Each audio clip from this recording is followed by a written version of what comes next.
નમસ્કાર, ગુજરાત ન્યૂઝ સાથે હું છું આપની સાથે મહેન્દ્ર। સમાચારની શરૂઆત કરીએ મુંબઈથી। તો મુંબઈમાં વરસાદનું લોંગ વીકેન્ડ સોમવાર સુધી લંબાવાયું છે। ત્યારે સોમવારની સવાર મુંબઈ અંધકારમય અને વરસાદી રહી છે, કારણ કે સતત ત્રીજા દિવસે પણ શહેરમાં ભારે વરસાદ રહ્યો છે। ત્યારે ભારતીય હવામાન વિભાગે શહેરને રેડ એલર્ટ જાહેર કર્યું છે, જેમાં મંગળવાર સુધી ભારેથી અતિ ભારે વરસાદની ચેતવણી આપવામાં આવી છે। ત્યારે આગામી 48 કલાક મુંબઈ અને તેના ઉપનગરોમાં મધ્યમથી ભારે વરસાદની આગાહી કરવામાં આવી છે। ત્યારે સતત પડી રહેલા વરસાદને કારણે વાહન વ્યવહાર અને ટ્રેન વ્યવહાર પણ ખોરવાયો છે।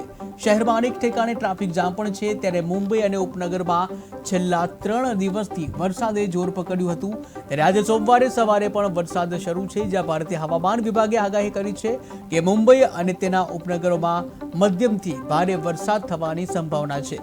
ત્યારે ખાસ કરીને રાત્રિ સમય દરમિયાન જે ભારે પવન સાથે વરસાદ થવાની શક્યતા વ્યક્ત કરવામાં આવી છે।